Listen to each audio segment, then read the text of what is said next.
పాపాన్ని మోసి కొనిపోవు దేవుని గొర్రె పిల్లగా,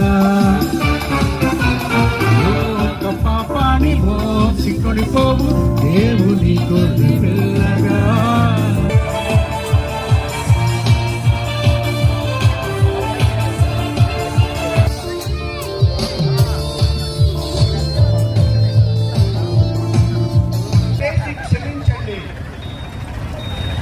దయచేసి క్షమించండి, దయచేసి రక్షించండి.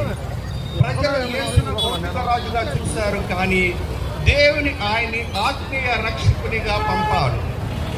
యేసు శాంతి రాజు యుద్ధరథం మీద కాక గాడిద పైన ప్రవేశించి ఆయన శాంతి సందేశాన్ని తెలియజేస్తుంది. ఆయన ప్రేమతో, దయతో మరియు నిత్య జీవాన్ని శక్తితో వస్తున్నాడు. యేసు యొక్క దుఃఖమయమైన దృష్టి యెరూషలేమును చూసి యేసు ఏడ్చారు, ఎందుకంటే వారు రక్షణ పొందలేదు. ఈ రోజు కూడా చాలా మంది యేసు ప్రేమను నిరాకరిస్తున్నారు, యేసుని నిర్లక్ష్యం చేస్తున్నారు, యేసుని అవమానిస్తున్నారు, యేసుని నిర్లక్ష్యం చేస్తున్నారు. యేసు శిలువ దశగా అడుగులు వేస్తున్నారు.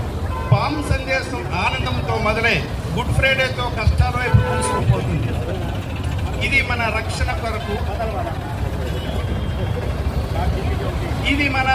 కొరకు ఆయన ప్రేమ నిరూపణ. యేసును హృదయంలో ఆహ్వానించండి.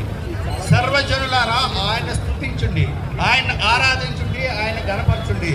ఓసన్నా ఓసన్నా ఓసన్నా అని ఆహ్వానించండి. ఆయన శాంతిని, క్షమమును మరియు నిత్య జీవాన్ని ఇస్తాడు. యేసు మీకోసం రాజుగా వచ్చాడు. ఆయనను స్వీకరించండి. ఆయన మీ హృదయంలో రాజ్యం ఏలాడుతున్నాడు. ఈ పాము సందేశం మీ జీవితంలో మారే దినంగా చేయండి. విశాఖ ప్రజలకు గొప్ప సువార్త నజరైతు మినిస్ట్రీస్ ద్వారా జరిగిస్తున్న ఈ బట్టల ఆదివారం సువార్త కార్యక్రమానికి మిమ్మల్ని అందరినీ ప్రేమతో ఆహ్వానిస్తున్నాం.